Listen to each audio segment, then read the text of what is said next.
Muy bien. Hemos estado hablando acerca del desarrollo de las civilizaciones clásicas. ¿Qué tal, Fabián? ¿Cómo estás? Buenos días. Y ante este desarrollo de las civilizaciones clásicas, Grecia y Roma, hemos señalado las principales aportaciones culturales, las características más distintivas de cada una de ellas, el medio geográfico, cómo es que tanto Grecia y Roma empezaron a evolucionar a partir de su crecimiento como estados, en el caso de Grecia a partir de las polis y en el caso de Roma a partir de un sistema republicano que va a estar dirigido inicialmente por el Senado y que más tarde dicha autoridad senatorial termina siendo reemplazada o terminará siendo reemplazada por una autoridad personal, personalizada, en este caso la del emperador, la del César. Sin embargo, esta última etapa de Roma, que es la que termina copiando muchos de los elementos culturales propios de Grecia, es la que marca el inicio de una nueva etapa en la historia, porque Roma no está sola. Alrededor de lo que es el territorio del Imperio Romano, se están generando y se están expandiendo nuevos estados, nuevos imperios y nuevas poblaciones, algunas de ellas organizadas. Me hago referencia al Imperio Bizantino, por ejemplo, y más tarde al Imperio Persa Sasánida o incluso al Imperio Árabe, y otras no tan organizadas. Hablamos de poblaciones germánicas y eslavas que todavía están en un proceso de desarrollo y que no han alcanzado la plenitud que sí alcanzaron en su momento griegos y romanos. Este choque entre pueblos que todavía están en franco proceso de desarrollo con características rurales y civilizaciones avanzadas, estructuradas, urbanizadas, pero que sin embargo ya han entrado en declive, en decadencia, es lo que marca el inicio de lo que comúnmente denominamos la Edad Media, ¿cierto? Y la primera etapa de la Edad Media es conocida como la Alta Edad Media, momento que se extiende desde más o menos el siglo V después de Cristo, momento en el cual la estructura oficial del Imperio Romano de Occidente desaparece. Y digo la estructura oficial porque ya el Imperio Romano Occidental estaba en plena decadencia, en pleno declive, no tenía la fuerza tributaria, la fuerza militar que había ostentado siglos atrás. Entonces, en el año 476, un pueblo germano del grupo de los ostrogodos, una tribu, algunos consideran que es una tribu, la de los érulos, cuyo caudillo, cuyo comandante, Odoacro, termina quitándole la corona y las insignias imperiales a un niño de 12 años, Rómulo Augustulo, que ciertamente es considerado como el último emperador romano de Occidente. Entonces, esta desaparición ya oficial en el año 476 suele considerarse como el punto final de la Edad Antigua y el punto inicial de la Edad Media. Una etapa, el término se lo pusieron los grandes intelectuales y académicos del Renacimiento, haciendo referencia a que en el siglo XV no se había gestado una etapa de gran brillantez cultural desde la época greco-romana y que los 10 siglos entre la civilización greco-latina y la civilización italiana del Renacimiento del siglo XV era una etapa de oscuridad, era una etapa intermedia. Por eso crearon el término Edad Media, para hacer referencia a un periodo que ellos consideraron, los grandes artistas y los grandes intelectuales del Renacimiento consideraron era una etapa de oscurantez académica, una etapa de atraso, una etapa de barbarie. Y bueno, lamentablemente ese concepto se ha venido gestando a lo largo de los siguientes siglos. Recién en el siglo XX, la Edad Media cobra mayor realce, ¿sí? Hoy en día sabemos de que no era un periodo de tinieblas, de que no era un periodo en el cual todos los días había enfrentamientos, guerras, epidemias, la gente moría. No, no, no fue así. La Edad Media, como todo periodo histórico, tuvo luces y sombras, ¿sí? Así es que ese concepto tradicional de decirle medieval a aquello que consideramos atrasado, hoy en día ya no debe ser utilizado, ya no es utilizado. Entonces, el punto de partida es la desaparición oficial ya del Imperio Romano de Occidente en el siglo V y el punto final de esta amplia etapa se produce en el año de 1453, momento en el que el imperio turco, el imperio de los otomanos, logra capturar la famosa ciudad de Constantinopla, una ciudad muy vital en lo económico, muy próspera en lo comercial y que había sido obviamente objeto de muchos de los grandes estados, objetivo de muchos de los grandes estados forjados en esos siglos. El Imperio Otomano es que finalmente termina ocupándola y de esa manera termina la historia del Imperio Bizantino que marca para muchos el fin de la Edad Media. Y digo para muchos porque eso es lo tradicional. Sin embargo, en España, por ejemplo, y en algunos otros lugares de Europa Occidental, Francia o Portugal, también suelen considerar el descubrimiento de América en 1492 como el punto final de la Edad Media y el punto inicial de la Edad Moderna. Algunos otros incluso señalan el perfeccionamiento de la imprenta, que ciertamente transforma o revoluciona lo que es la transmisión de ideas, de conocimientos, hacia 1451 aproximadamente, cuando Johann Gutenberg, el famoso artesano alemán de Maguncia, logra crear esta famosa imprenta de tipos móviles de metal. No hay una fecha exacta, ciertamente. Lo clásico, lo tradicional es señalar la toma de Constantinopla como el punto final, pero algunos consideran que podría tomarse en cuenta el descubrimiento de América, otros el perfeccionamiento de la imprenta, otros incluso van un poco más allá, el inicio de la Reforma Luterana en 1517. ¿Por qué? Sí tiene cierto sentido, porque la Edad Media fue la etapa de oro de la Iglesia Católica y la Iglesia se quiebra con la Reforma Protestante de Martín Lutero. Entonces, por ahí podría tener sentido fijar 1517 cuando Lutero publica sus 95 tesis e inicia la Reforma Protestante como el punto final de la Edad Media. Pero bueno, no es el momento de hacernos tantas, tantas bolas como reza el dicho. Fijamos lo tradicional que es lo que maneja San Marcos, desde la caída del Imperio Romano de Occidente hasta la toma de Constantinopla en 1453, una etapa que abarca casi 10 siglos. El punto de partida son las que tradicionalmente suelen llamarse invasiones bárbaras.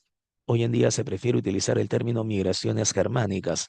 ¿Por qué? Porque no fue una etapa violenta de manera continua en los siglos 4, 5 y 6, sino fue un proceso constante, paulatino, un constante ir y venir de poblaciones que terminan finalmente asentándose en el Imperio Romano. Pero esto no dura pues 5 años, 3 años, esto dura aproximadamente unos 200 años. Entonces, más que una invasión, en el sentido estricto de la palabra, es una migración, ¿no? Es un conjunto de migraciones, es un proceso migratorio que abarca precisamente un par de siglos. Los griegos primero y luego los romanos llamaban bárbaros a todos aquellos pueblos que vivían fuera de sus límites territoriales, de sus límites culturales incluso. Los griegos llamaban bárbaros a los persas, a los cuales consideraban pues incivilizados. Y los romanos llamaban bárbaros a todos aquellos que vivían fuera de sus limes, fuera de sus límites, fuera de sus fronteras. Pero además, eran bárbaros aquellos que hablaban una lengua que los romanos no entendían. Recuerda que en un imperio cohesionado el idioma oficial era el latín, aunque habían ciertamente variantes, dialectos e incluso otros idiomas que pululaban dentro del imperio, pero el idioma oficial era el latín. Sin embargo, estas poblaciones externas poseían una lengua que ni los romanos entendían y además un menor nivel cultural. ¿A qué nos referimos con un menor nivel cultural? Estamos hablando, por ejemplo, eh, de ciudades que no están estructuradas como los romanos las crean o las establecen. Me explico mejor. Los romanos crean un sistema de urbanización con calles, avenidas, todo bien, bien digitado, bien planificado para poder de esa manera tener una administración eficiente. Los bárbaros, y en este caso tomando como ejemplo los germanos, no requieren eso. Ellos se asientan en aldeas, aldeas que obviamente no están estructuradas, uniformizadas, planificadas. Por eso los romanos consideraban que estaban en un menor nivel cultural. Si hacemos un contraste, los romanos tienen ciudades urbanizadas, los germanos poseen aldeas, que es un amontonamiento de viviendas. Los romanos tienen estructuras institucionales, políticas, jerárquicas. Los germanos tienen caudillos, ¿sí? Personas que dirigen a la población en momentos de conflicto, de guerra o incluso en momentos de crisis. Los romanos utilizan escritura. Los germanos no necesitan escritura, ya que todas sus tradiciones y costumbres la transmiten de forma oral.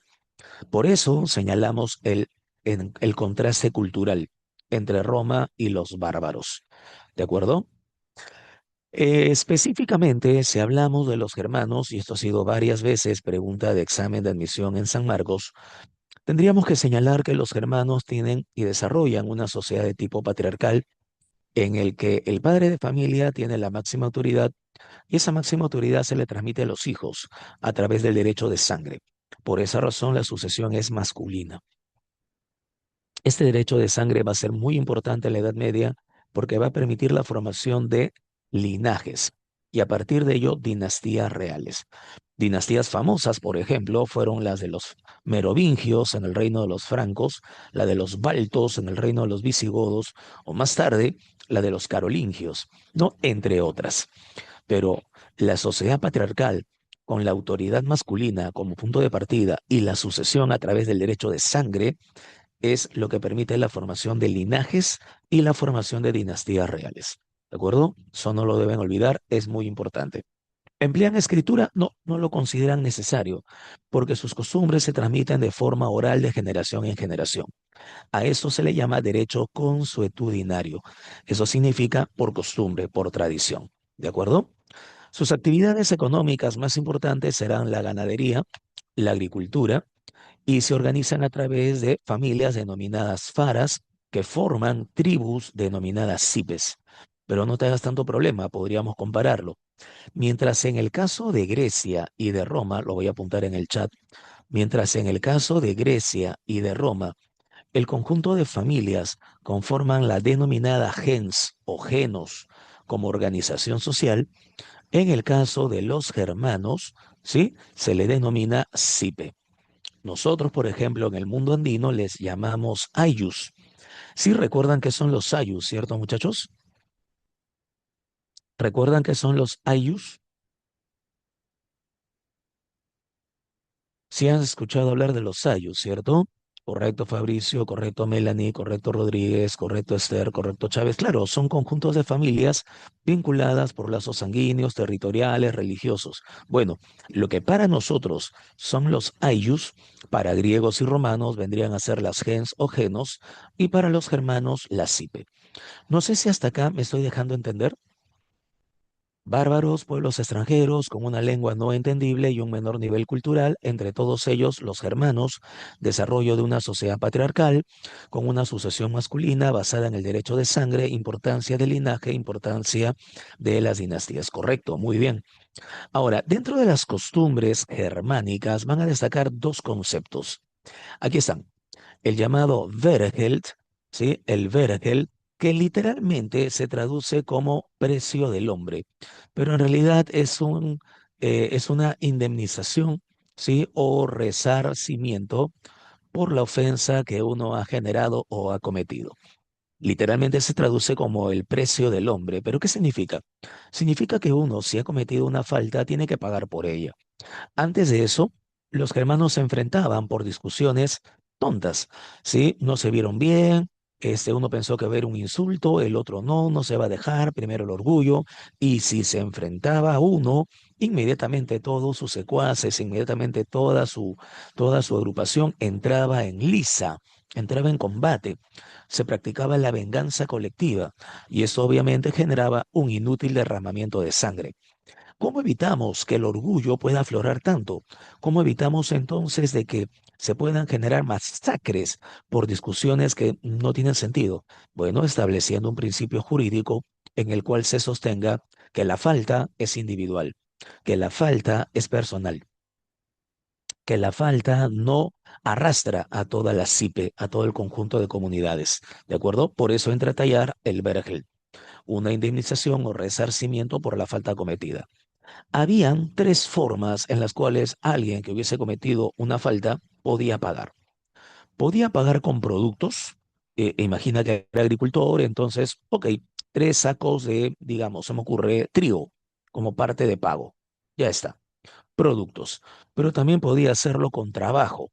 Has cometido una falta, correcto, durante 2 semanas basta trabajar en la tierra de la víctima a quien has ofendido. ¿Correcto?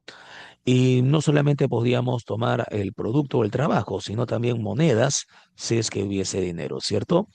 Estás condenado a que pagues 2 monedas de oro. Y bueno, listo. ¿Esclavista, Fabricio? No, no es esclavista. El vergel, nuevamente, es el elemento jurídico por el cual una persona que ha cometido una infracción, que ha cometido una falta, debe pagar por ella, ¿sí? A través de una indemnización o un resarcimiento. Por ejemplo, me peleé contigo y de casualidad incendié tu casa. Bueno, qué casualidad, ¿no? Incendié tu casa. Entonces, obviamente, toda la comunidad me detiene, me dice, oye, ¿qué has hecho? Te has excedido. Por lo tanto, tienes que pagar. Practicamos el Bergeld. ¿Cómo puedes pagar? No tengo dinero, tenga 3 monedas de oro, no fastidien. Correcto, has hecho una indemnización con monedas. Dice, bueno, no tengo dinero, pero puedo trabajar. Sí, trabajo todo un mes en la tierra de la víctima y bueno, de esa manera puedo resarcir lo que he hecho. Bueno, no tengo moneda, no tengo productos. ¿Qué cosa tengo? O no tengo trabajo. Bueno, tengo productos. Sí, ok, te entrego 2 vacas, te entrego 2 reses como parte de pago por haber incendiado tu casa. ¿Correcto? Fabricio, si de casualidad no pasa nada, pues. Ah, si de casualidad no tiene nada. ¿Cómo que no tiene nada? Está el trabajo. No tienes nada, no tienes dinero, no tienes productos. ¿Qué tienes? Mano de obra. ¿Se entiende la idea, Fabricio? Claro, entonces de una u otra manera, de una u otra forma, pensé que habías dicho, y si se incendió de casualidad, bueno, si es de casualidad no pasaba nada. Ahora sí, ya entiendo la pregunta, y si no tiene nada, bueno, si no tiene dinero o no tiene productos, entonces tiene la mano de obra, trabajo, pero de que paga, paga. Evitamos de esa manera la venganza y logramos de esa manera cierta justicia, cierto equilibrio. No sé si se entiende la idea de lo que es el Bergelt. Chicos, ¿se capta esto? Correcto, Esther, excelente, gracias. Correcto, correcto, Ariana, correcto, Fabricio, lo máximo. El segundo punto, a la par del vergel, es el de las llamadas ordalías, ¿correcto? Literalmente se traduce como los juicios de Dios, pero en realidad, ¿qué son las ordalías? Son pruebas de resistencia, pruebas físicas, pruebas de valor, ¿correcto? Damaris, Fara es la familia nuclear, padre, madre, hijos. Conjunto de faras, la CIPE. CIPE, conjunto de faras, conjunto de familias, una tribu. ¿Se entiende la idea? Damaris, Fara, familia, mamá, papá, hijitos.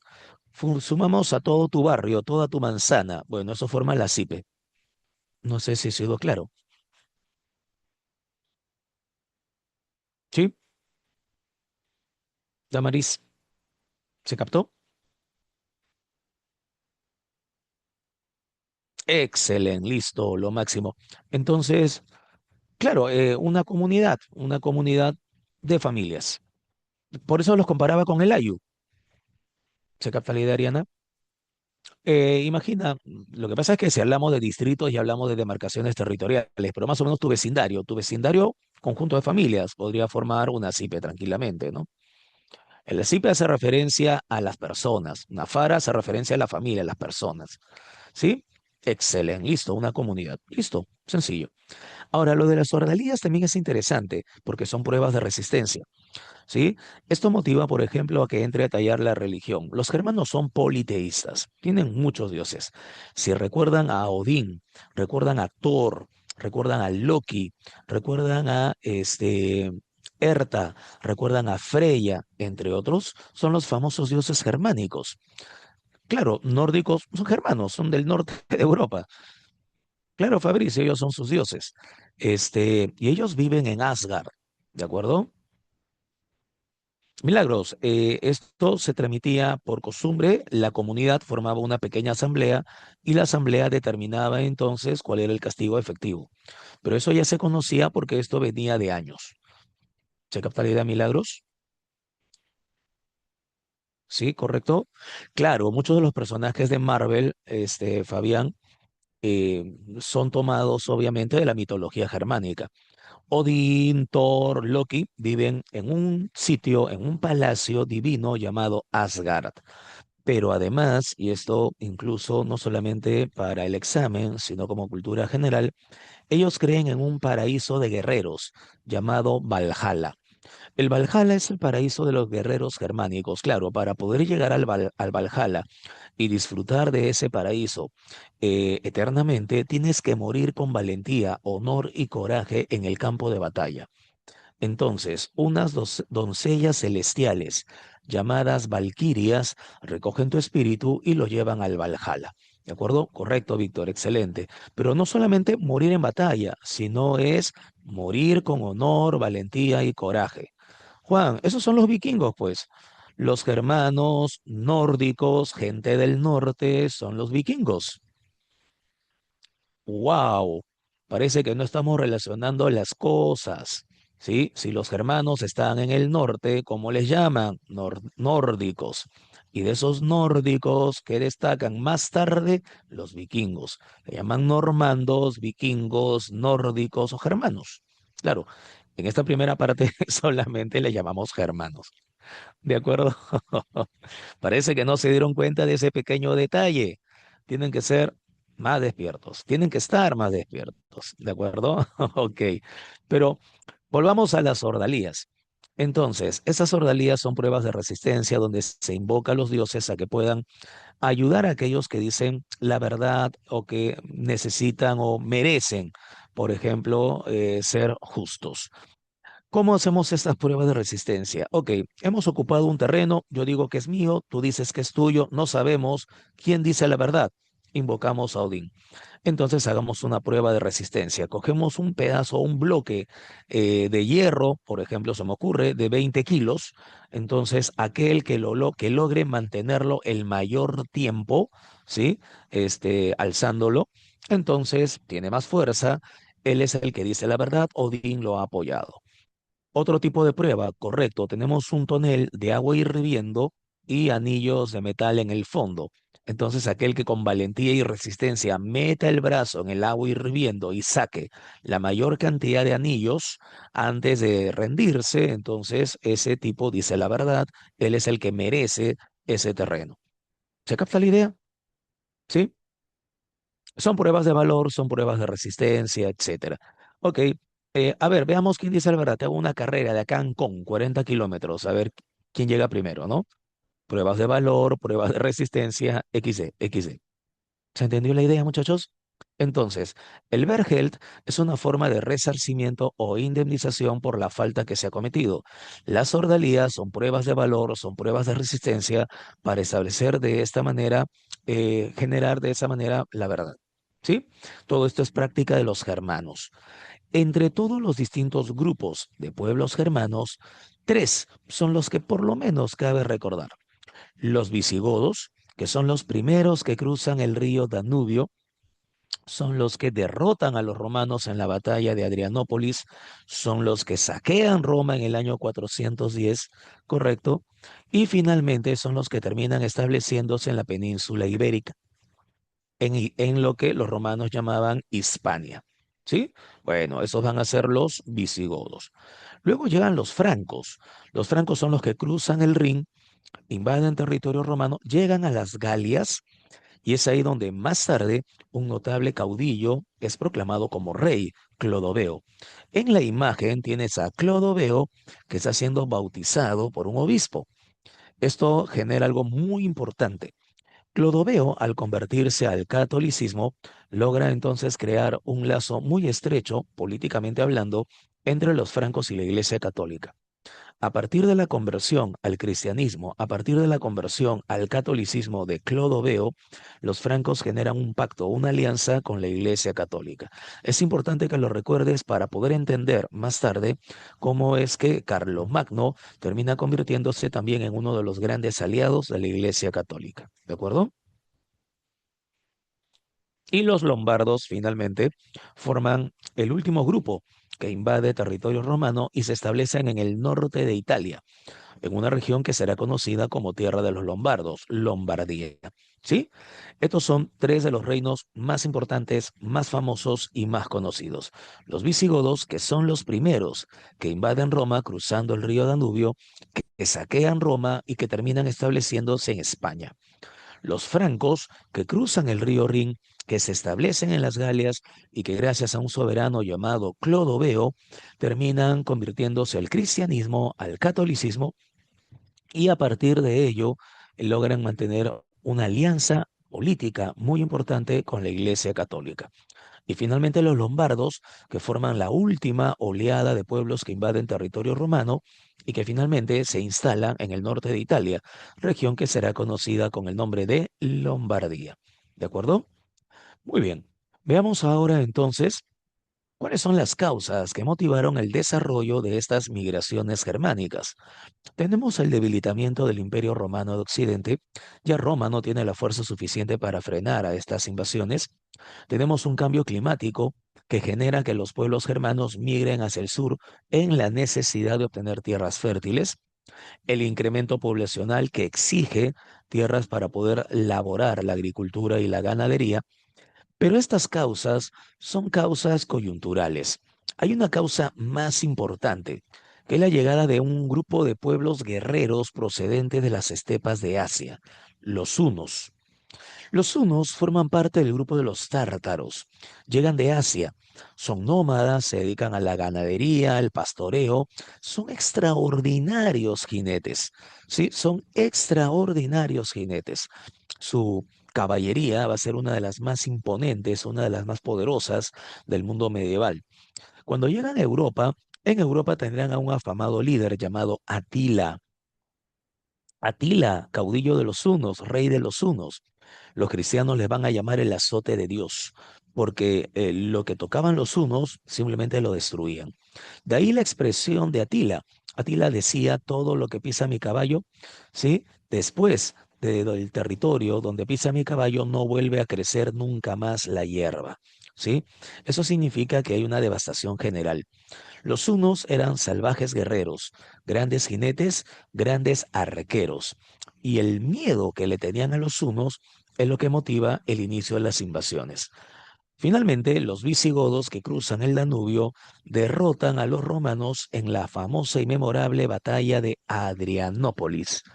Esta batalla, triunfo de los visigodos sobre el ejército romano, incluso sobre el propio emperador Valente, el cual muere en el campo de batalla.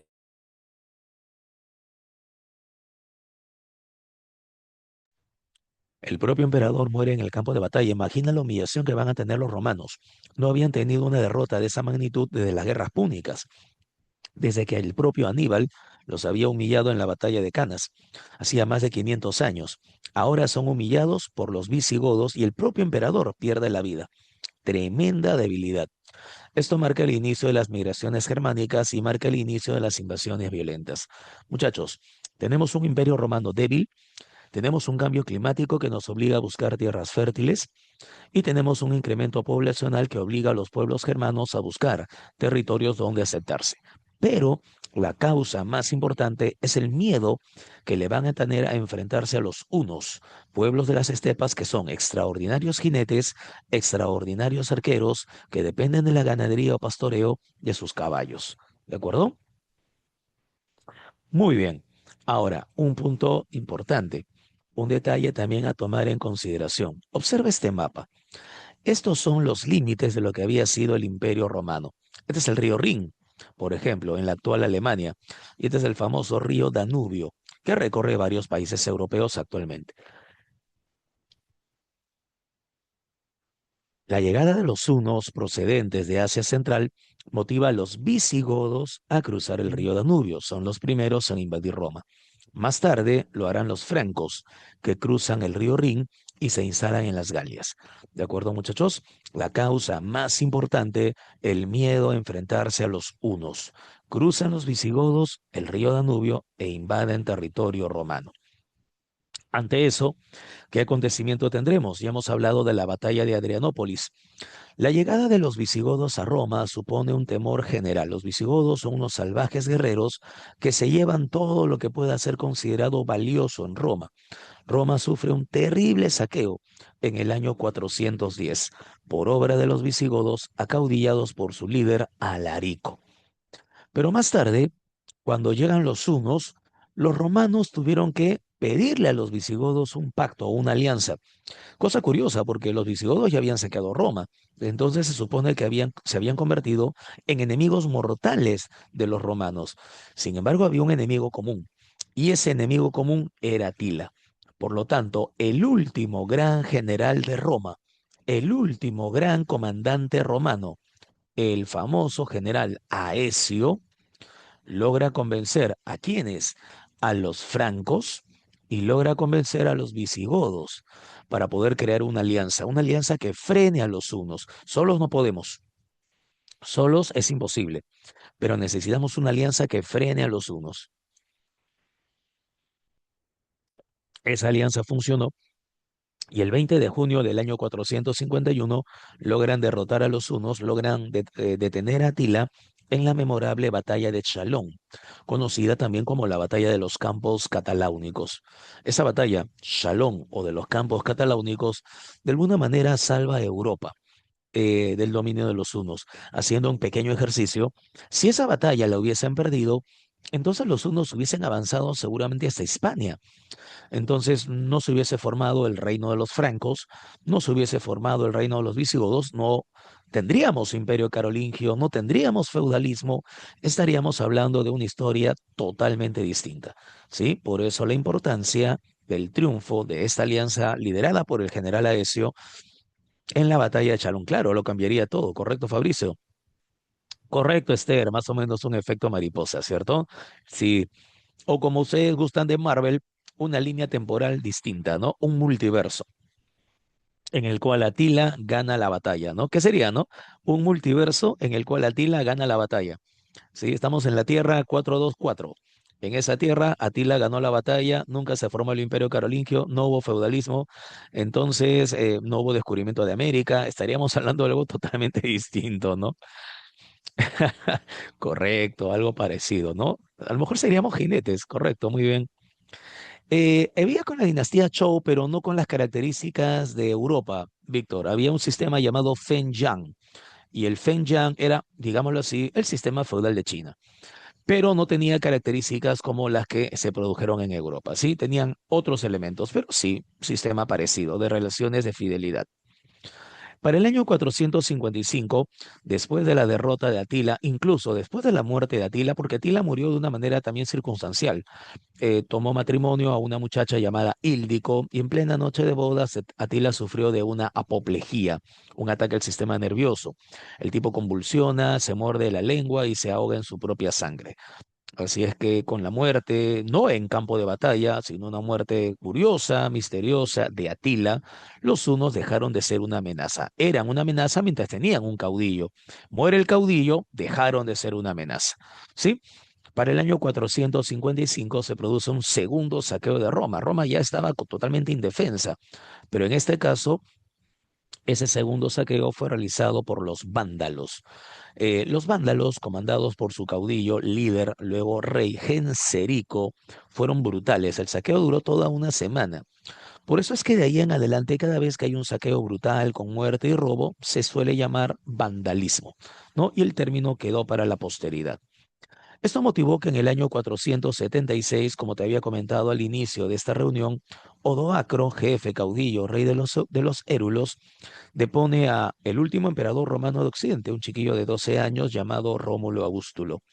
Este fotograma pertenece a la película La Última Legión, que me parece la puedes encontrar en YouTube, ¿sí? Y trata acerca de la caída de Roma, las migraciones germánicas, la invasión de los bárbaros y la aparición de mitología medieval. Se habla del rey Arturo, de Excalibur, Merlín, en fin. Pero esta escena es precisamente la caída del Imperio Romano de Occidente. ¿De acuerdo? En el año 568, los lombardos, como te había comentado también, terminan asentándose en el norte de Italia, región que será llamada Lombardía, y esto marca el fin de las migraciones germánicas. A partir de ello, entonces, se van a formar reinos germánicos, una consecuencia muy importante, y esto no lo debes olvidar, una consecuencia muy importante será la formación de reinos germánicos. El reino de los suevos, por ejemplo, en parte, gran parte del territorio de lo que hoy es Portugal, el reino de los visigodos, en lo que hoy es España, el reino ostrogodo en Italia, el reino de los burgundios en Suiza, el reino de los francos en las Galias, los anglosajones en Gran Bretaña, Estos territorios son los que finalmente van a sentar la base de los futuros reinos europeos. Por esa razón, muchos historiadores señalan de que la historia de Europa nace con la Edad Media, porque la formación de estos reinos, que luego van a ser totalmente independientes, marca el inicio de sus propias y respectivas monarquías. ¿De acuerdo? Esto, importantísimo, no lo olvides, San Marcos te puede presentar un mapa mudo y lo que te va a pedir es que identifiques dónde están los visigodos, dónde están los francos, dónde están los ostrogodos. ¿De acuerdo? Los vándalos, por ejemplo, son los que se van a instalar en el norte del África. Y al instalarse en el norte del África, en los territorios del actual país de Túnez, el antiguo emplazamiento de Cartago, los vándalos demuestran que tenían una muy importante y poderosa flota. ¿De acuerdo? Una muy importante y poderosa flota, la cual finalmente controlará el Mediterráneo occidental y las llamadas islas del Tirreno, Córcega, Cerdeña, Sicilia, condicionando de esta forma la producción de trigo que no llegaba al Imperio Romano de Oriente, al Imperio Bizantino. Esa será una de las razones de la campaña de Justiniano para poder conquistar al reino de los vándalos. ¿De acuerdo? Muy bien. Entonces, consecuencia, se forman reinos germánicos. Los lombardos se establecen en el norte de Italia. Consecuencias importantes. Fin del Imperio Romano de Occidente. Esto marca el fin de la Edad Antigua, el inicio de la Edad Media.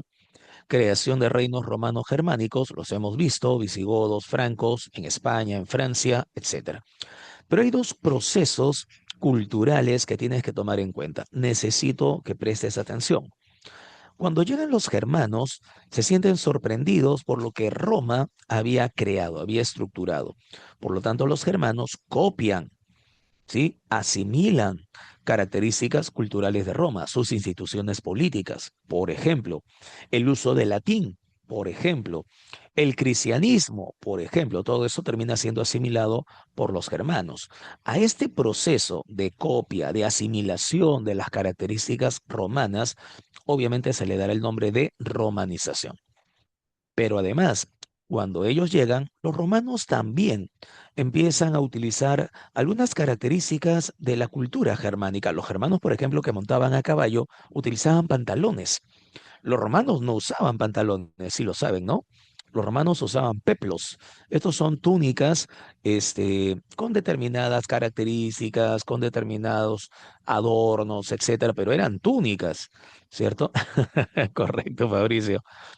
Entonces, a partir de la llegada de los germanos es que en Roma empiezan a adaptarse y empiezan a copiar el uso de pantalones, por ejemplo.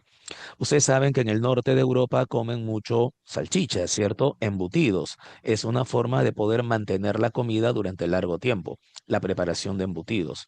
Los romanos adquieren en gastronomía el gusto por los embutidos, porque en el Mediterráneo, en el caso de Roma, ¿qué es lo que normalmente comían? Desayuno, higos, frutos secos, este, miel, cosas por el estilo. Trigo, había pan, había trigo, pero usaban aceite de oliva, usaban frutos secos, usaban carne de res, por ejemplo. Ese era la típica alimentación diaria de los romanos y de los pueblos del mar Mediterráneo. Pero a partir de la llegada de los germanos, a eso súmale el uso de embutidos, por ejemplo. Entonces, en alguna ocasión, San Marcos preguntó, el uso de jabones, colchones, los romanos duermen en tarimas. El uso de jabones, colchones, toneles, pantalones, embutidos es un conjunto de características propias de qué grupo? Germanos. Y si no hay germanos, ¿qué podríamos decir? Que es un aporte de los pueblos bárbaros. ¿De acuerdo? A eso cómo se le llama germanización. Ahora, hay un detalle. ¿Recuerdan que hablamos del Valhalla? Y recuerdan que ahí van todos los guerreros que mueren con valentía en el campo de batalla. Los germanos entonces nos dicen que ellos admiran la guerra. Y si ellos admiran la guerra, entonces, ¿cómo entretienes a los caudillos? ¿Qué dicen?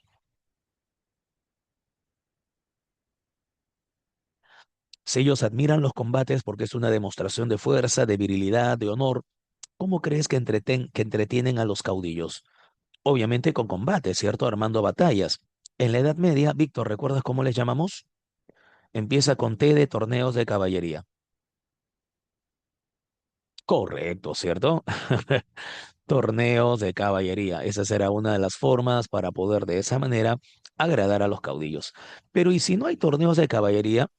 No, el Coliseo no, porque recuerda que el Coliseo era parte del uso tradicional, pero era vasto y ya no habían gladiadores. Entonces, más adelante en los castillos, porque cada uno de los grupos germanos son tanto aislados, van a desarrollar sus propias actividades. Pero no, el Coliseo seguirá activo durante unos 100 años más, pero de ahí pasará a mejor vida.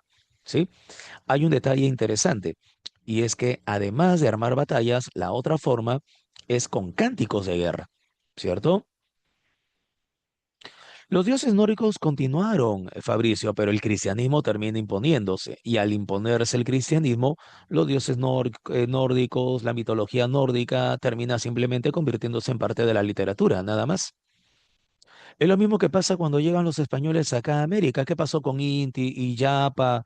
¿Qué pasó con Viracocha? ¿Qué pasó con el dios Llorón, el dios de los báculos?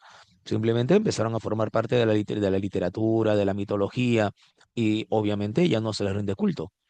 ¿Se capta la idea, Fabricio? ¿Se entiende, no? Claro. Okidoki. Entonces, estaba hablando acerca de los cantares de gesta. No hay problema, no hay problema, está bien.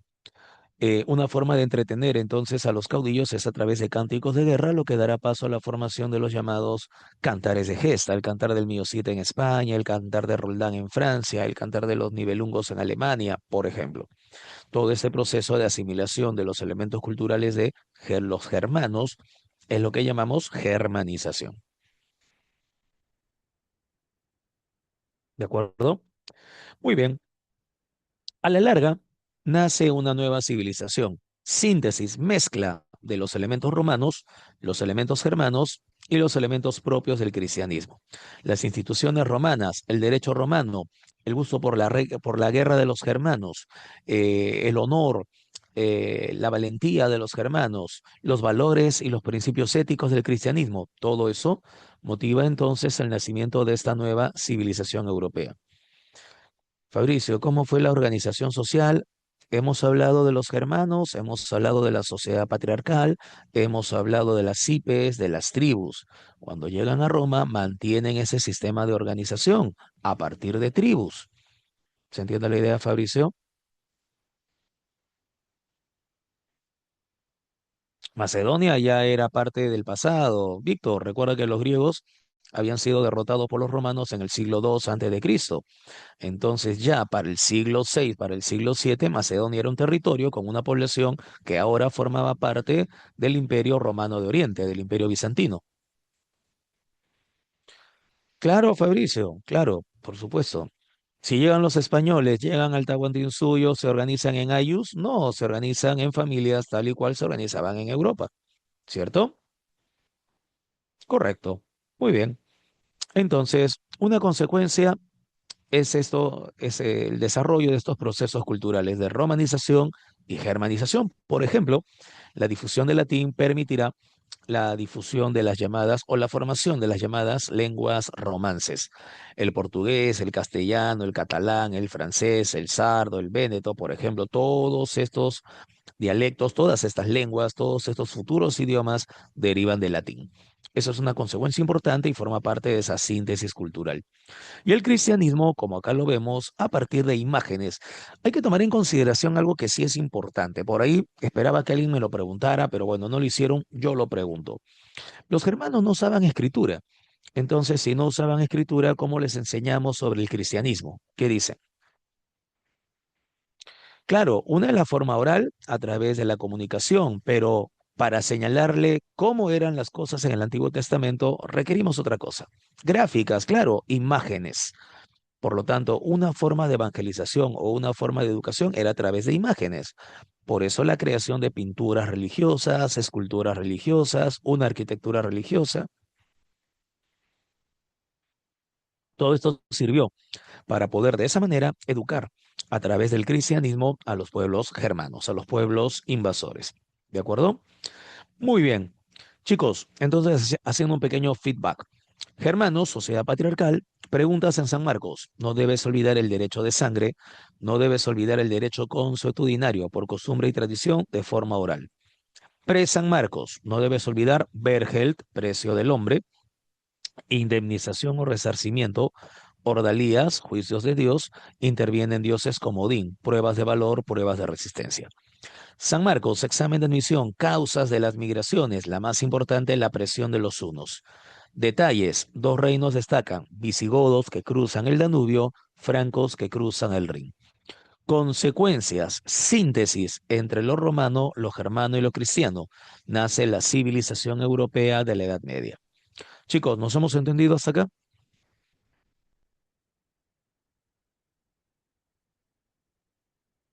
¿Todo bien? ¿Todo pinky? Excelente.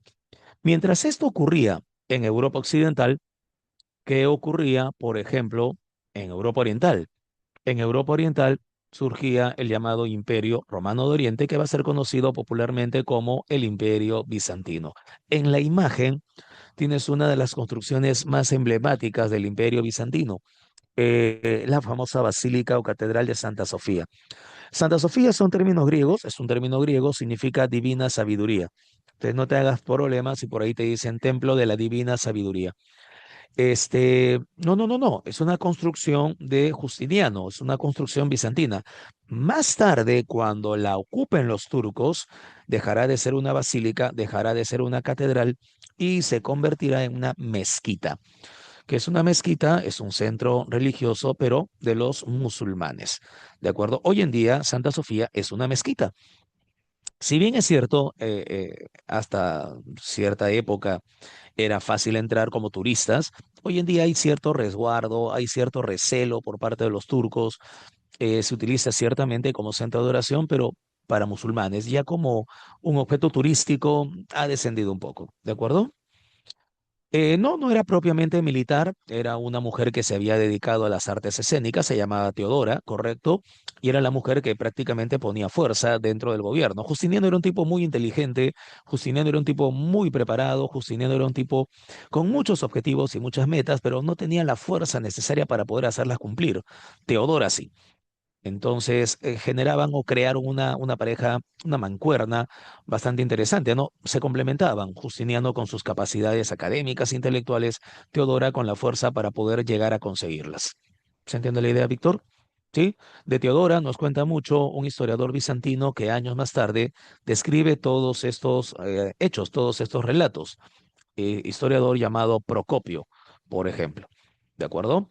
Excelente, muy bien. Entonces, hablemos del Imperio Romano de Oriente o Imperio Bizantino. Recuerda que el emperador Teodosio en el año 395 decide la división del Imperio Romano para evitar una guerra civil entre sus dos hijos, entre Honorio y Arcadio. Esa división del Imperio Romano hecha por Teodosio es la que marca el nacimiento de Roma Occidental y Roma Oriental. La capital del Imperio Bizantino no la debes olvidar. Es la famosa ciudad de Constantinopla, una ciudad ubicada en un estrecho, el estrecho del Bósforo, ubicada a orillas de un mar, el Mar Negro, y ubicada en una zona estratégica, en un promontorio que se conoce como el Cuerno de Oro. Cornucopia, de ahí la idea de la abundancia. Esa posición estratégica de Constantinopla la llevó a controlar importantes rutas de intercambio comercial entre Europa y Asia, convirtiendo de esta manera al Imperio Bizantino en una especie de puente comercial a partir del cual deriva la ruta de la seda desde China, la ruta de las especias desde la India, que llegaba en Europa necesariamente vía el Imperio Bizantino, ¿correcto? Y en ese caso vía la ciudad de Constantinopla, una ciudad muy próspera, una ciudad muy rica, con un sistema monetario muy importante para las relaciones internacionales y por esa razón una ciudad sumamente asediada. Todo el mundo quería ocuparla, ¿sí? Por lo que esta ciudad expresaba. Claro, Fabricio, imagínate una máquina del tiempo y volar a esa época. Era impresionante, espectacular. Aquí, por ejemplo, se aprecia a los emperadores, ¿sí? En las plazas de Constantinopla, con sus ceremonias, con sus desfiles. Era una época bastante interesante, por ejemplo. Correcto, muy bien. Ahora, ¿qué es lo que tenemos que tomar en cuenta? La trascendencia del Imperio Bizantino. ¿De acuerdo? De las 5 ideas que estoy colocando acá, 3 son fundamentales. Tres son las más importantes. Tres son las que siempre tienes que recordar primero. Si aprendes esas tres y dominas esas tres, luego pasas por las otras dos. Pero estas tres que te voy a mencionar son las más importantes y son las que siempre suelen ser motivo de examen. Número uno, el Imperio Bizantino fue un puente comercial entre Oriente y Occidente. ¿Correcto? Fue la bisagra que unía el mercado entre los productos asiáticos, seda, porcelana de China, las especias, canela, clavo, pimienta, azafrán, azúcar, etcétera, de la India y que llegaban a Europa por plata. Entonces, durante gran parte de la Edad Media, el Imperio Bizantino fue eso, un puente comercial entre Oriente y Occidente. Punto uno. Punto número dos. Lograron la recopilación y el ordenamiento del derecho romano. Esto va a ser fundamental para la etapa del Renacimiento. Justiniano ordena, Justiniano, un emperador, ordena a su gran colaborador, jurista llamado Triboniano, que ordene la recopilación de todos los decretos imperiales desde la época del emperador Adriano para crear una sola constitución. Esa fue la base de lo que más tarde llamaremos el Corpus Juris, el Código Civil. Y punto número tres, el Imperio Bizantino, que tenía extraordinarias bibliotecas, correcto, Víctor, excelente. Y punto número tres, el Imperio Bizantino, que tenía extraordinarias bibliotecas, resguardaba la literatura y la filosofía greco-latina, la literatura y la filosofía greco-romana. Cuando Constantinopla estuvo a punto de caer y estaba siendo asediada, los maestros de Bizancio dijeron, no podemos perder estos manuscritos, no podemos perder estos textos. Ya había ocurrido que los musulmanes en el siglo VII habían invadido Egipto y un general llamado Amrú se había atrevido a destruir la biblioteca de Alejandría, simple y llanamente porque tenía textos que no hablaban de Alá, sino de dioses paganos. Por lo tanto, decidió destruirla. La destrucción de la Biblioteca de Alejandría fue una de las más graves pérdidas de la civilización occidental con relación a un importante depósito de conocimiento del mundo antiguo. ¿De acuerdo? Eh, por esa razón es que los maestros bizantinos empezaron a llevar los textos clásicos, sus manuscritos, hacia ciudades italianas, que para los siglos XV y XVI eran las ciudades más prósperas de Europa, eran las ciudades que anhelaban y admiraban lo clásico, y eran ciudades que recibieron, especialmente Florencia, recibieron estos textos, recibieron a estos maestros y crearon academias para poder de esa manera difundirlos.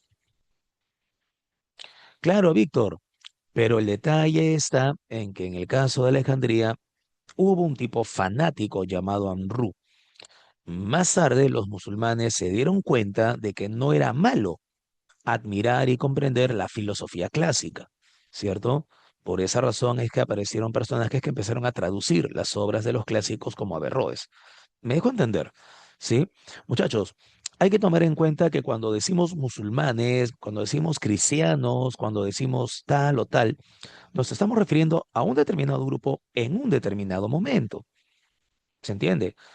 Ejemplo, los cristianos que fueron a Jerusalén durante las cruzadas masacraron a las poblaciones sin importarles mujeres, niños y ancianos. La pregunta del millón, ¿todos los cristianos son malos? No. Obedecía esto a un determinado momento, a una determinada época y a un determinado contexto. Se capta la idea. La destrucción de Alejandría y la biblioteca en el siglo VII obviamente fue un hecho aislado, porque los musulmanes tenían mucha tolerancia con los pueblos que habían sido derrotados y tolerancia para poder de esa manera difundir y propagar el Islam. Entonces tengan cuidado con esos detalles, ¿sí? Resguardo de los textos clásicos en sus bibliotecas, correcto. Luego pasaron a ciudades italianas, especialmente a Florencia, donde se generó toda una fiebre por obtener manuscritos clásicos griegos y latinos, griegos y romanos. Esto impulsó el desarrollo de un movimiento intelectual conocido como el humanismo e impulsó también una transformación artística y cultural que será conocida con el nombre del Renacimiento. Tanto el humanismo como el Renacimiento son movimientos culturales propios de la Europa de finales de la Edad Media, pero tanto el humanismo como el Renacimiento se van a nutrir de los textos clásicos procedentes del Imperio Bizantino. Enunciado en pregunta de examen en San Marcos. Podemos decir entonces que la llegada de los sabios bizantinos a Italia, con sus respectivos manuscritos, fue uno de los factores que impulsó el desarrollo del humanismo y del Renacimiento. ¿Qué dicen? ¿Verdadero o falso?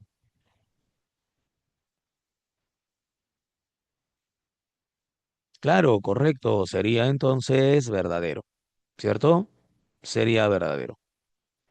Ya está listo. Los otros dos elementos también son interesantes, pero los tres primeros que he mencionado son los que siempre necesariamente tienes que recordar. En el Imperio Bizantino se desarrolló una teoría política en la que se señala que el poder del emperador debería estar sobre el poder de la autoridad pontificia. Una de las razones es que el Imperio Bizantino asume un gobierno de tipo teocrático y cambia el título de la autoridad. Ya no va a recibir el título de Augusto, sino va a utilizar el título de Basileus. El Basileus es un título griego que equivale a monarca, ¿correcto? El detalle está en que los griegos le daban al Basileus no solamente autoridad política, sino también religiosa, una especie de consagración y mezcla entre lo político terrenal y lo religioso espiritual. Esto a la larga generó un enfrentamiento con la iglesia, una, un enfrentamiento que nos llevará entonces a que se genere la famosa querella de las imágenes o querella iconoclasta. Más tarde, correcto, Víctor, más tarde eso producirá también el cisma de Oriente. El cisma de Oriente hace referencia a la separación de las dos iglesias. Pero esta teoría llamada del césaropapismo señalaba entonces que la autoridad del emperador estaba sobre la autoridad del papa y que además la autoridad del emperador también podía tener autoridad religiosa.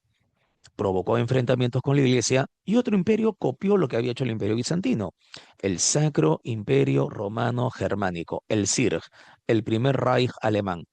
Estos emperadores alemanes también decidieron desarrollar el césaropapismo y terminaron enfrentándose también a la Iglesia Católica en la querella de las investiduras. Yo te digo algo, querella de las imágenes, Imperio Bizantino e Iglesia Católica, gana la Iglesia Católica. Querella de las investiduras, Imperio Alemán, Iglesia Católica, gana Iglesia Católica. Entonces, a pesar de esta idea o teoría política, la Iglesia Católica terminó imponiéndose, tanto al Imperio Bizantino como al Imperio Alemán. Pregunta de examen, ¿cuál fue la edad de oro de la Iglesia Católica? Clave A, edad antigua; clave B, edad media; clave C, edad moderna; clave D, edad contemporánea; clave E, el nuevo orden mundial. ¿Cuál sería la respuesta? Correcto, Víctor, excelente. Correcto, Ariana. Correcto, Fabricio, la Edad Media. La Edad Media es la edad de oro de la Iglesia Católica. ¿De acuerdo? El otro punto es que el Imperio Bizantino logró la cristianización del área oriental europea. Dos importantes evangelizadores, Cirilo, vamos a ponerlo por acá, Cirilo y Metodio, van a ser quienes difundan el cristianismo en la zona de Europa Oriental. ¿Sí? Ellos evangelizan a los eslavos. Incluso van a crear un lenguaje, un sistema de escritura, un sistema alfabético para poder de esa manera lograr enseñarles. Esto dará pie al llamado lenguaje cirílico o alfabeto cirílico, que es el que utilizan hoy en día países como Bielorrusia, Ucrania, Rusia, Polonia, etcétera. ¿De acuerdo? Eso es con relación a la cristianización del área de Europa Oriental. Un detalle importante es que los bizantinos, en cuanto a la cultura, en cuanto al arte, se caracterizaron por el uso del mosaico como elemento decorativo en las construcciones. ¿Saben lo que es un mosaico? Es una construcción artística tipo rompecabezas. No sé si acá se puede apreciar que la imagen de Justiniano está formada por pequeñas piezas, sí, de distintos colores. ¿Se entiende la idea, cierto? Sí, correcto. Podemos apreciarlo algo más cerca. Ahí está la emperatriz Teodora. No sé si se dan cuenta que es como un rompecabezas, como un puzzle, ¿cierto? Un poquito más cerca, ahí está, mire el ojo, ¿correcto? Es como un puzzle, ciertamente. Ahí está el juego puzzle, ¿sí? Ah, mira, correcto, Fabricio, excelente, porque eso también es parte de la decoración artística que se va a difundir y se va a propagar y que otras poblaciones la van a ir asimilando. Hagamos un feedback.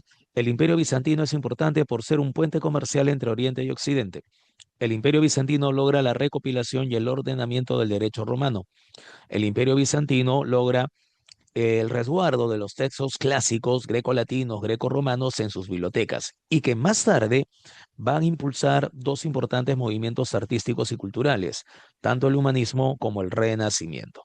En cuanto al arte, se caracterizaron por el uso de mosaicos. Estos mosaicos son polícromos, estos mosaicos son estáticos, ¿de acuerdo? Este es el interior de Santa Sofía. Si te das cuenta, es extraordinaria. Correcto, la foto la tomamos dentro antes de que dijeran que ya solamente es una mezquita. No nos envió bonnets. Ah, mentira. Pero bueno, en este caso es impresionante, ¿cierto? La parte interna de la famosa basílica.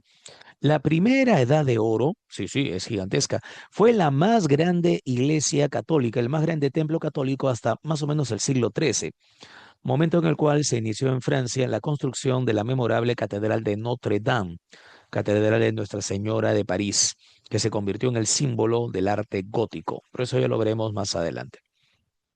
La primera edad de oro del Imperio Bizantino se desarrolla en el siglo VI, durante el gobierno del famoso emperador Justiniano. ¿Qué desea Justiniano? Justiniano desea la reconstrucción del Imperio Romano. Para eso se da cuenta de que tiene que desarrollar una serie de campañas militares y va a tener colaboradores importantes para ello. En primer lugar, su esposa, Teodora, que como te había señalado, era una mujer de armas tomar, una mujer que le ponía la fuerza a las decisiones de Justiniano. Luego tenemos a dos extraordinarios comandantes como Narcés y Belisario. Belisario fue uno de los más grandes generales que tuvo Justiniano. Lamentablemente cayó en desgracia y murió en la pobreza, pero fue uno de los más insignes estrategas de los ejércitos de Justiniano. Y por ahí tenemos a un notable e insigne jurisconsulto, abogado, llamado Triboniano. Cada vez que había un problema legal, Justiniano lo mandaba a llamar. Y fue Triboniano el encargado de realizar la obra que Justiniano había señalado, la de recopilar el derecho romano, ordenarlo y finalmente em, utilizarlo. ¿Sí? Y por ahí Juan de Capadocia en la administración. Pero por lo menos, por cultura general, a la esposa, Teodora. La expresión detrás de todo gran hombre hay una gran mujer, bueno, hace referencia a Teodora. Y dos personajes que pueden venir en el examen. Un gran abogado, que es el que diseña la comisión para poder recopilar el derecho triboniano, y un gran general, que es el que comanda las tropas para poder expandir el territorio y alcanzar de esa manera la máxima expansión. Teodora Triboniano Belisario, que quiere Justiniano la reconstrucción del Imperio Romano, recuperar lo que había sido de Roma. ¿Cuáles son las principales campañas militares? Hay un pequeño detalle. En la parte oriental del Imperio Bizantino se había destacado el Imperio Persa de los sasánidas. Entonces, por lógica, Justiniano no podía lanzarse directamente hacia el occidente y recuperar sus territorios si es que antes no había asegurado la, la parte oriental. Y para eso tuvo que firmar algunos acuerdos con el imperio persa. Acuerdos ciertamente diplomáticos, pero que permitieron de esa manera, de esa forma, tener a, digámoslo así, tranquilo la parte oriental y concentrarse en la parte occidental. Solo así, tras la firma de algunos acuerdos, incluso compensaciones económicas al imperio persa, Justiniano se lanza para la reconstrucción de lo que había sido, según él, el imperio romano. En general, ¿ah? No solamente oriental u occidental, sino en general. Ahora, punto importante, punto a tomar en consideración. ¿Cuáles son esas tres grandes campañas militares? ¿Sí? Bueno, si hablamos de esas tres grandes campañas militares, entonces podemos mencionar la campaña contra los vándalos. Esta campaña contra los vándalos le permitió a Justiniano la recuperación del norte africano. Punto número dos. Hablamos de los visigodos. Los visigodos negociaron con el Imperio Bizantino y aceptaron darles a los bizantinos una parte del sur de España. No le entregaron todo el territorio, no le entregaron una gran porción, sino una pequeña parte en el sur de España. Y finalmente la campaña contra los ostrogodos. Esta campaña contra los ostrogodos le permitió al Imperio bizantino ocupar toda la península itálica. Estas tres campañas contra los vándalos, contra los visigodos y contra los ostrogodos permitió entonces que Justiniano alcance la máxima expansión territorial del Imperio bizantino. Muchachos, siempre revisen mapas. Revisen mapas, ¿de acuerdo? Es fundamental, porque San Marcos ha hecho preguntas con relación a mapas en determinados procesos. Observa este mapa que te estoy presentando. Esta es la máxima expansión del Imperio Bizantino. Imagina los enunciados en San Marcos que te digan, el Imperio Bizantino llegó a recuperar todos los territorios del Imperio Romano en su máxima expansión. ¿Sería verdadero o falso? En la época de Justiniano, el Imperio Bizantino ha logrado recuperar todos los territorios del Imperio Romano en su máxima expansión.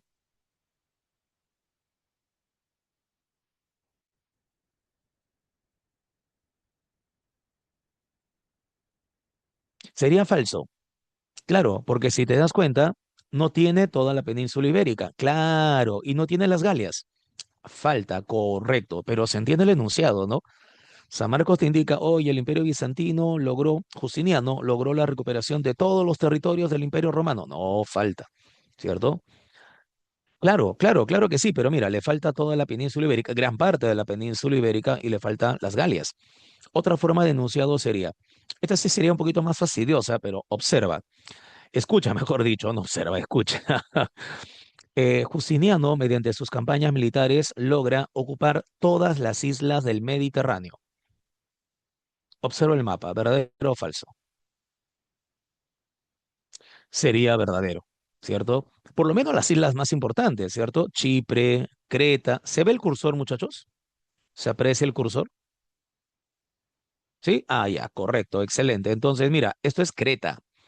Aquí está, perdón, esto es Chipre, Chipre, ¿correcto? Aquí está Creta.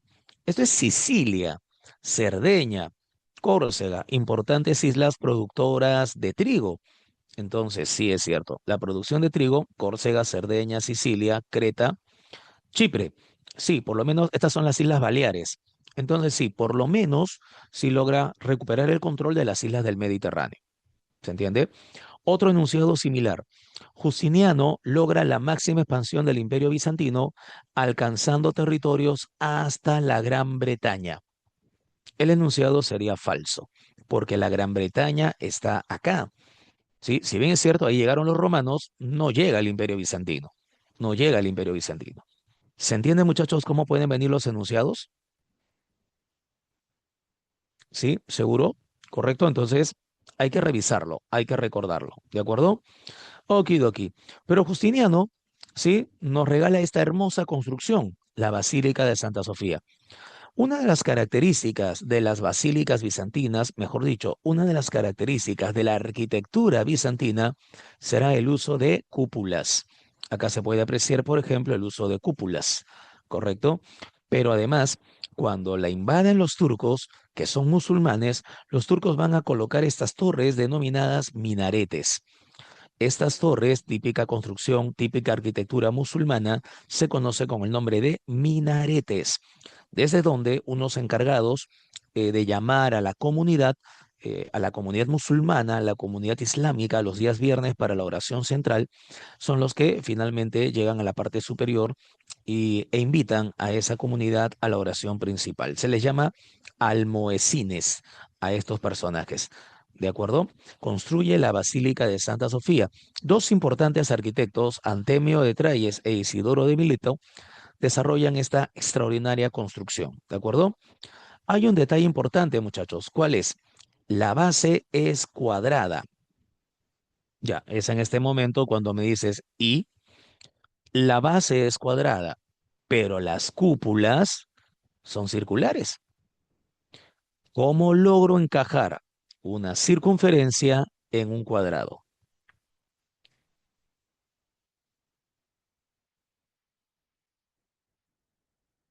¿Se han puesto a pensar en eso? Extraordinarios, ¿ah? Antemio de Trayes e Isidoro de Mileto, perdón, resolvieron el problema. ¿Cómo? A través de estas bocas triangulares que se conocen con el nombre de pechinas. Estas bocas triangulares, como si fuesen cuñas, denominadas pechinas, son las que finalmente logran sostener la cúpula y engarzarla en la base cuadrada. ¿Se puede apreciar, muchachos? Sí, ¿no? Las famosas pechinas de el Imperio Bizantino. Esto es parte precisamente de esa genialidad arquitectónica. Pero hay otro detalle. ¿Por qué a la cúpula central la tenemos que construir al lado de cúpulas laterales? Porque si solo construimos la cúpula central, por el peso, esta se viene abajo, se desploma, nos aplasta a todos. Entonces, para distribuir el peso, se construyen cúpulas laterales. ¿Se entiende la idea? Por esa razón, necesariamente, la basílica tuvo que ser muy grande. Es ciertamente muy grande. Chicos, ¿nos estamos entendiendo? Sí, correcto. Excelente, muy bien. Se ve imponente, ¿no? La famosa Basílica de Santa Sofía, el templo de la divina sabiduría. Listo. Ahora, el principal aporte cultural de Justiniano y obviamente del Imperio Bizantino es el Corpus Juris Civilis Romani, el cuerpo jurídico civil romano, que está dividido en cuatro tomos, cuatro partes. Tenemos el Códex, que recopila los edictos imperiales, ¿sí? Todos los edictos imperiales desde la época del emperador Adriano terminan siendo recopilados en el Códex. El detalle está en que son normas, decretos, leyes escritos en latín, pero en algunos casos muy engorrosos, muy engorrosos. Por esa razón es que se tuvieron que hacer explicaciones y comentarios a esos decretos. Esto motivó un segundo tomo, una segunda parte llamada Digesto, o en griego Pandecta, que reúne todos los comentarios legales sobre los decretos, sobre las normas y sobre las leyes que estaban ya en el códex. ¿De acuerdo? Hay un pequeño detalle con todo esto. Entonces, lo que hace el imperio, lo que hace Justiniano, es que tanto el códex como el Digesto, que estaban escritos en latín, ahora puedan ser resumidos y escritos en griego para poder de esa manera crear una especie de manual de derecho para los estudiantes que recién estaban entrando en la carrera del derecho, ¿sí? En la carrera de la jurisprudencia. A este tercer tomo se le va a conocer con el nombre de Institutas. El Códex, que reúne los decretos imperiales, el Digesto, que reúne los comentarios legales, y de esa forma, tenemos dos tomos escritos en latín, pero para los estudiantes que recién se iniciaban en la carrera del derecho se requería un tercer tomo más resumido, más sencillo, y ya no en latín, sino en griego. ¿De acuerdo? Muy bien, listo. Finalmente, y a partir de Justiniano y en adelante, se van a promulgar nuevas leyes. Por esa razón es que aparece un cuarto tomo denominado Novela, lo Novelae. Las leyes nuevas a partir de Justiniano y en adelante. ¿De acuerdo? Este es el famoso Corpus Juris. Listo. Muchachos, estamos hablando de las migraciones germánicas, estamos hablando del Imperio Bizantino, la trascendencia del imperio, el gobierno de Justiniano, las obras de Justiniano. Entonces, a partir de ello, hablemos del tercer punto, el Imperio Árabe. Esta es una mezquita, esta es la famosa mezquita de la Roca o cúpula de la Roca, se encuentra en Jerusalén, ¿sí? Y es una de las grandes construcciones y es uno de los grandes símbolos del Imperio Árabe y de la religión islámica. Lo primero que tienes que tomar en cuenta es la trascendencia del Imperio musulmán. ¿Por qué es tan destacado? Número uno, logró la unificación de las tribus de Arabia, que estaban desperdigadas por toda la península. Número dos, logró la difusión del Islam, convirtiéndola en la tercera religión monoteísta del Cercano Oriente. Esas son las tres grandes religiones que salen del Cercano Oriente y que muchos señalan nacen o brotan a partir de Abraham. Estamos hablando del judaísmo, estamos hablando del cristianismo, estamos hablando del Islam, ¿no? Judaísmo, cristianismo e islamismo son las tres religiones que van de una u otra manera a brotar del cercano oriente. Muy bien, punto importante es que además, debido a la formación del imperio que albergó prácticamente territorios de 3 continentes, ¿sí? Logró crear importantes rutas de intercambio que favoreció no solamente que el comercio se expanda, sino también que los elementos culturales de otras civilizaciones se puedan mezclar. En otras palabras, si el imperio bizantino fue un puente comercial, el imperio árabe, el imperio musulmán se convirtió en un puente cultural. Por esa razón, por ahí me parece que alguien señaló de que Averroes empezó a traducir las obras de los grandes filósofos griegos. Yo creo que sí, como parte de ese puente cultural. Ubicamos en la península de Arabia a la ciudad más importante, la Meca, una ciudad dentro de la cual hay un famoso cubo negro que se conoce con el nombre de Kaaba. Ese cubo ya existía antes de Mahoma, ¿correcto? Y el detalle está en que a partir de ello se colocaban todas las efigies, los iconos de todas las deidades de las poblaciones árabes. Los árabes eran politeístas, ¿sí? ¿Qué significa esto? Que al ser politeístas tenían una gran variedad de dioses y al ser idólatras tenían sus imágenes dentro de ese cubo. Hoy en día no queda ninguna de esas imágenes porque obviamente los musulmanes no adoran, no veneran imágenes, solamente queda un elemento que muchos consideran tradicional y que es el recordatorio de que Abraham todavía continúa con ellos, que es el llamado betilo, la piedra negra. De acuerdo con la tradición, ese betilo o piedra negra había sido entregado por Abraham a Ismael, su primer hijo, en este caso con Agar, la esclava egipcia. Luego vendría el hijo de Abraham con Sara, que es Isaac, pero el primero fue Ismael. Los árabes por esa razón se hacen llamar ismaelitas, descendientes de Abraham por intermedio de Ismael. Esther, tercera religión monoteísta, lo había señalado hace unos minutos, porque las otras dos son el judaísmo y el cristianismo. ¿Qué tienen en común estas tres religiones? Que creen en un solo Dios, un solo Dios. Por eso hablamos de una religión monoteísta. ¿Se capta la idea, Esther? Correcto, muy bien. Salvando las distancias, solamente para tomarlo en consideración, no es exacto, salvando las distancias, lo que para los judíos es Yahvé, para los cristianos es Jehová, para los musulmanes sería Alá. Claro, Fabricio, me ganaste. Bueno, más o menos esa era la idea. Para los judíos es Yahvé, para los cristianos sería Jehová y para los musulmanes sería Alá. ¿De acuerdo? Muy bien.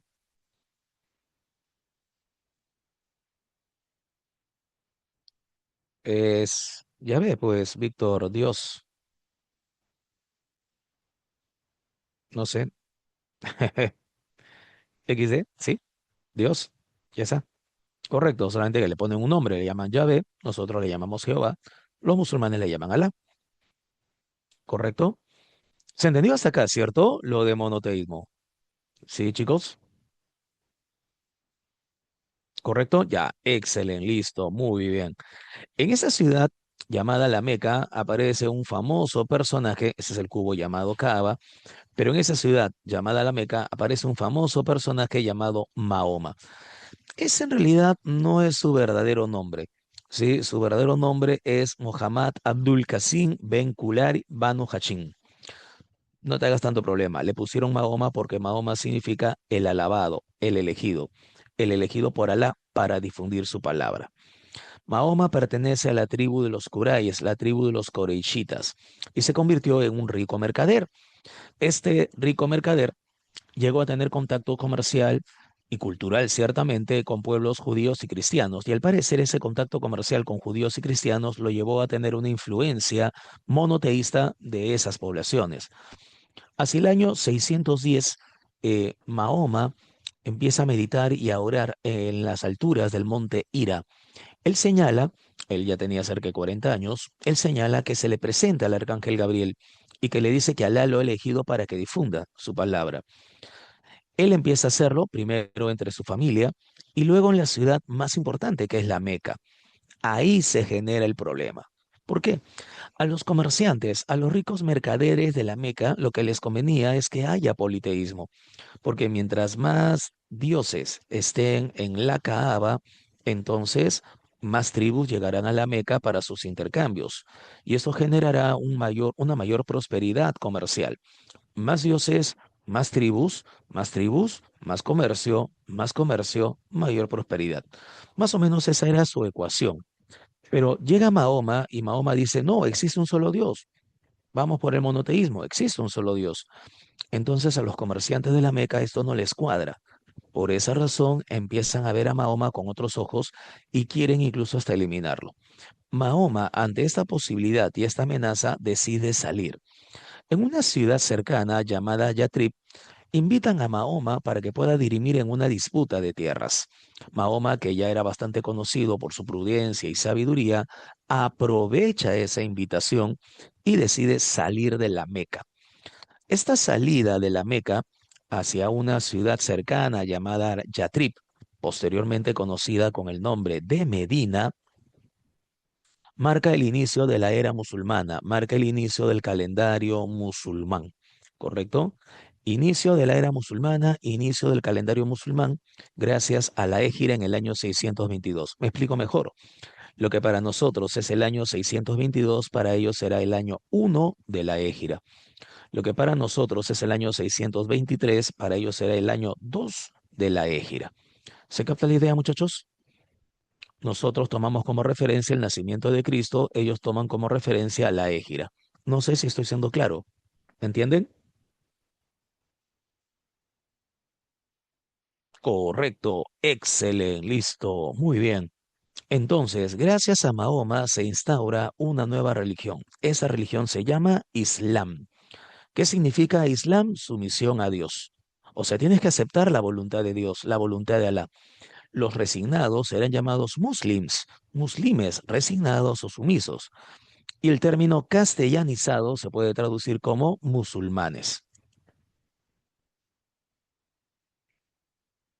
¿Quiénes son los musulmanes? Los resignados o sumisos ante la voluntad de Alá. Los creyentes aceptan un solo Dios, Alá, creador y señor de todas las cosas. Además, los musulmanes creen en la existencia de ángeles y demonios, en la resurrección de los muertos y el juicio final, en el paraíso y el infierno.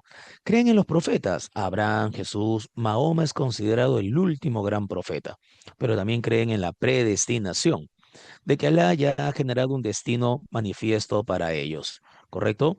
Pero esto no exime al creyente de la responsabilidad de sus actos. Entonces, los musulmanes tienen muchas coincidencias con judíos y con cristianos. Punto importante, nosotros tenemos un libro sagrado, le llamamos la Biblia. Ellos tienen un libro sagrado, le llaman el Corán o la recitación. ¿Sí? ¿Correcto? En ese Corán, en esa recitación, están todas las enseñanzas que ellos deben saber, no solamente como árabes, sino también como musulmanes. Es el primer libro en prosa árabe, ¿correcto? Es el primer libro en prosa árabe. Punto importante,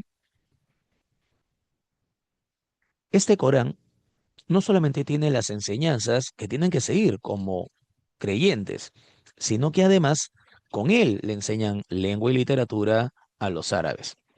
El Corán se va a convertir en un libro señal de desarrollo para su sociedad, señal de que ellos tienen que regirse bajo ciertos principios. A diferencia de nosotros que consideramos que la Biblia es básicamente un libro religioso, ellos consideran el Corán más que eso. Libro de la comunidad, libro de la sociedad y las enseñanzas que todos tienen que seguir al pie de la letra. ¿Sí? Además de eso, tenemos 5 preceptos que debemos de desarrollar, que debemos de seguir. Esta es la comunidad musulmana. Se denomina comunidad musulmana o Umma. Estas son las mezquitas, que son los centros de oración. Las mezquitas tienen este tipo de construcción, tienen esta planificación. Hay un patio, hay una fuente donde ellos se lavan para poder de esa manera salir, sacarse todos los malos espíritus. Es una especie de primer bautismo antes de entrar a rezar a la mezquita, al centro. Este es el minarete que te había comentado, que es la torre desde donde se convoca a todos los creyentes, a toda la comunidad al día de oración principal. Pero hay otro detalle. Así como la UMA es la comunidad musulmana, el equivalente a nosotros, a la iglesia, así como la mezquita es el centro de oración, equivalente a nuestras basílicas o catedrales. Claro, correcto, Víctor. Si te das cuenta, este tipo de arquitectura es en gran medida influencia que va a resonar en España y que luego van a traer acá a América, ¿cierto? Muchas de las iglesias y de las comunidades religiosas, franciscanos, dominicos, tienen elementos característicos y típicos de esta arquitectura. Pero finalmente, muchachos, hay un detalle. No debes olvidar la charia. La charia, la Sharia es la ley islámica. La Sharia es el código penal. Se extrae de las enseñanzas del Corán. Si alguien comete una falta, inmediatamente uno se pregunta ¿y cómo lo castigamos? ¿Qué hacemos? Bueno, hay que ir a la Sharia a ver qué cosa dice, a ver qué cosa señala. Si dice que la falta es grave y hay que ejecutarlo, caramba, hay que ejecutarlo. Si dice que la falta no es tan grave y solamente es un pequeño castigo, va. La Sharia es la ley coránica, ¿correcto? Y sale de las enseñanzas del Corán. Pregunta de examen de admisión en San Marcos. ¿Cuáles son los 5 preceptos musulmanes? ¿Cuáles son los 5 preceptos islámicos? ¿De acuerdo? Lo que para nosotros vendrían a ser los 10 mandamientos, ¿sí? Para nosotros vendrían a ser los 10 mandamientos, para ellos serían los 5 pilares. Ahora, punto importante es que a partir de estos 5 pilares, tendremos entonces la idea de que ellos también puedan llegar al paraíso. El más importante es la chajada o profesión de fe, el reconocimiento de que solo existe un Dios, Alá, y que solo hay un gran profeta, Mahoma. ¿Sí? La shahada, profesión de fe, señala que el único Dios es Alá y que su gran profeta es Mahoma. Luego tenemos el ayuno, Saum, y ese ayuno se lleva a cabo en el 9.º mes del calendario musulmán, mes del Ramadán. Luego tenemos la oración, salat, que es obligatoria. Es obligatoria y 5 veces al día con dirección a la Meca. Obligatoria con dirección a la Meca y 5 veces al día. Luego tenemos la zakat, la limosna, que también es obligatoria para la caridad pública. Y finalmente tenemos el hajjín, la peregrinación. Esto es, el tener que visitar la ciudad sagrada de la Meca en realidad las veces que tú quieras, por lo menos una vez en la vida, ¿sí? Las veces que tú quieras, pero por lo menos una vez en la vida. Y bueno, siempre y cuando tengas posibilidades de hacerlo. Estas son las 5 importantes, los 5 importantes pilares para poder llegar al paraíso. La fe, el ayuno, la limosna, la oración y la peregrinación. ¿De acuerdo, muchachos? No sé si hasta acá nos hemos entendido. ¿Cómo vamos? ¿Todo bien? ¿Qué dicen?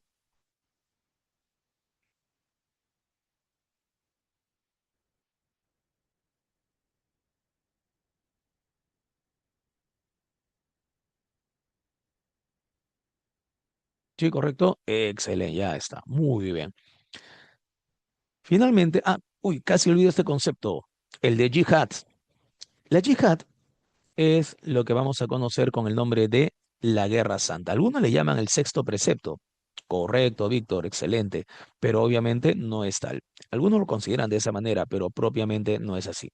La Guerra Santa es la lucha contra todos aquellos que quieren hacerle daño a la comunidad musulmana. Es la lucha contra los denominados infieles. Ahora, tú puedes cumplir los 5 pilares e ir al paraíso, pero también puedes luchar en la yihad, puedes luchar en la guerra santa, y si mueres en esa guerra santa, también te vas al paraíso. Por esa razón, hoy en día, muchos musulmanes fanatizados, radicalizados, no tienen miedo a la muerte, y no la tienen porque piensan que están en una yihad, piensan que están en una guerra santa, y es que su obligación es defender a la comunidad y defender a la voluntad de Alá. ¿De acuerdo, muchachos? Muy bien.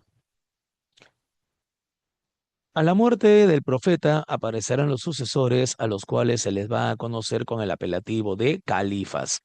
Pero antes de eso, dentro de la religión islámica hay 2 grupos bien marcados, que son los que prevalecen. Están los sunitas, que siguen el Corán y la Sunna, que significa la tradición. Ellos reconocen el poder político y religioso de los califas. La mayor parte de los musulmanes, lo que está con verde claro, son sunitas. Hoy en día entre 80 y 85% de la población musulmana es de sunitas. El otro grupo es el de los llamados chiitas. Ellos solamente siguen el Corán y reconocen el poder religioso de Mahoma y sus descendientes. En otras palabras, no aceptan califas. Ellos aceptan al sucesor de Mahoma, sangre de la sangre del profeta. Que sea de la familia de Mahoma, para ellos es suficiente para poder seguirlo. De ahí el título de Ayatollah, como es que hoy en día se le conoce. Si ustedes se dan cuenta, acá hay un país que es motivo de tensión internacional, Irán. En Irán, por cierto, prevalecen los chiitas, los chiíes. En Irán hay ayatolas, líderes supremos religiosos, ¿correcto? Y es Irán hoy en día el que controla el famoso estrecho de Hormuz. Muy bien, excelente. ¿Qué son los califas? Lugartenientes del enviado de Alá o sucesores. Listo, muchachos, el tiempo se ha pasado rápido, rapidísimo. Ahora lo que tenemos que hacer es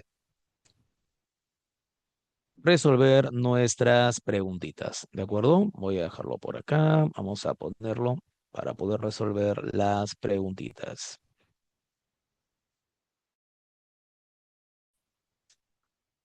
Mm,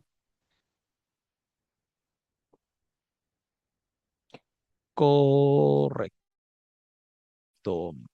Listo, muchachos. Clave de la primera pregunta. Dice, durante la Alta Edad Media, los tártaros destacaron como un pueblo nómada que habitaba las vastas estepas de Asia. ¿Qué actividad económica principal permitió a los tártaros sostener su estilo de vida nómada? Si son nómadas y eran extraordinarios jinetes, entonces eran extraordinarios criadores de caballos. Por lo tanto, estamos hablando de una ganadería adaptada al pastoreo.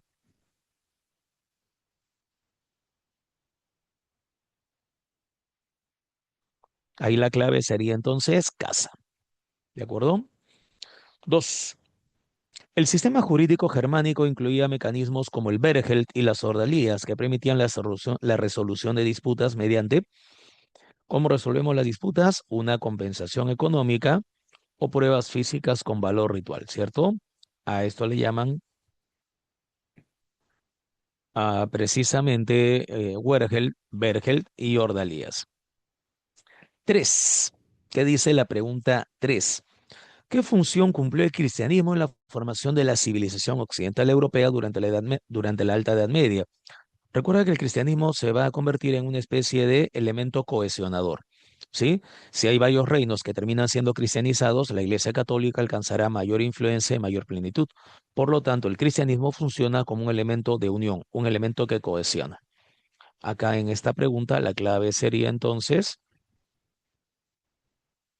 casa, actuar como un factor de cohesión y política occidental.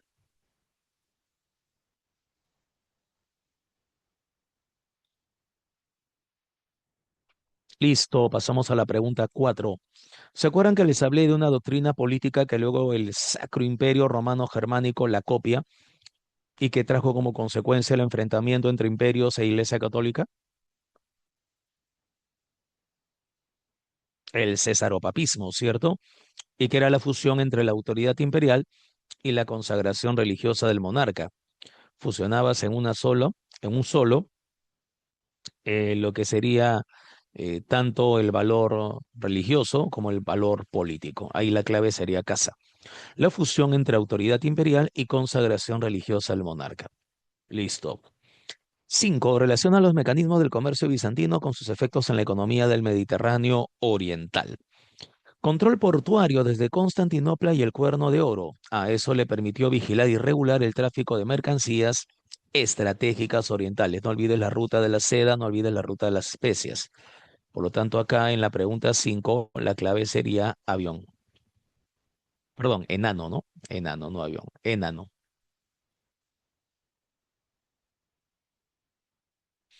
Listo. Pregunta 6. ¿Cómo influyó el medio geográfico en el desarrollo urbano de Constantinopla? Tenía colinas dentro de las murallas que defienden la ciudad y esto permitió que la capacidad urbanística fluyera, de tal manera que los más ricos y poderosos arriba y los más pobres y menesterosos abajo. La clave sería Beso. Impulsó la construcción escalonada de zonas urbanas poco elevadas. La clave sería la letra B. Listo. Pasamos a la pregunta 7, que indica, respecto a la influencia oriental en el arte sacro bizantino, determina la veracidad de las siguientes proposiciones. El uso del oro como fondo en mosaicos refleja una tradición imperial netamente persa, verdadero. Los pliegues rígidos en túnicas derivan del modelo escultórico greco-romano clásico, no. Eso es por el hieratismo, pero no, esto no va. 8. La clave sería beso. 8. En la Edad Media, la herencia artística del Imperio Bizantino no solo persistió en el Oriente cristiano, sino que también se proyectó sobre Europa Occidental. Bajo ese criterio, una influencia del arte bizantino en las iglesias medievales occidentales, ¿cuál fue? La inclusión de escenas míticas de dioses paganos, no, eso no va a ocurrir. El uso de iconos móviles con relieves anatómicos, no. La disposición jerárquica de figuras sagradas en zonas litúrgicas, claro.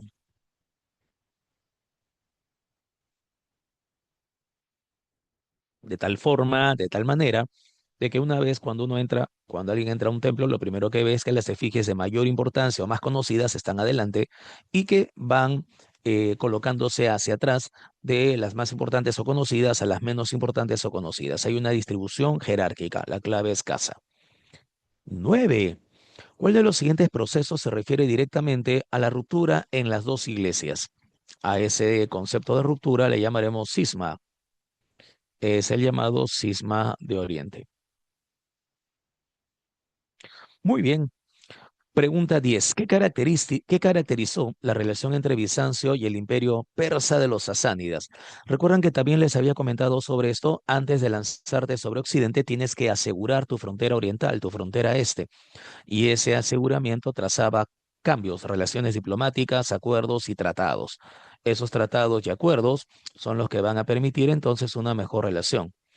Acá la clave sería conflictos prolongados alternados con tratados de paz y compensaciones económicas. Muy bien, la clave sería beso. 11, ¿qué dice? ¿Cuál de las siguientes opciones refleja de forma precisa uno de esos aportes más perdurables del imperio árabe? Recuerdan que habíamos comentado que el imperio árabe fue un puente cultural, entonces reunió la filosofía greco-romana, greco-latina. Lo que tendremos sería la integración de los saberes antiguos mediante la traducción de los textos en Bagdad.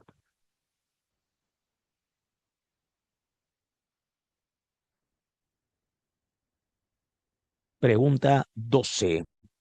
La migración de Mahoma y sus seguidores a Medina, conocida como la Égira, ocurrió principalmente debido a que a Mahoma lo van a perseguir porque él es el que solicita que se establezca el monoteísmo y a los mercaderes de la Meca no les conviene, a ellos les conviene el politeísmo. La clave sería la letra E. La persecución en la Meca y la invitación de los líderes de Medina. De la pregunta 13, como hoy hemos hecho más del 90%, entonces de la pregunta 13, la clave sería la letra D. De la pregunta 14, la clave es la letra C.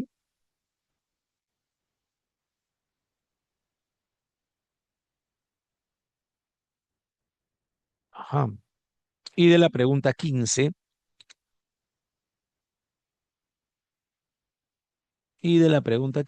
la clave sería la letra A. La organización estatal jerárquica con base tribal árabe y control desde Damasco. Y listo. Muchachos, ¿qué tal? ¿Nos hemos entendido hoy día? ¿Todo bien? ¿Todo pinky? ¿Todo light blue? ¿Todo tranqui?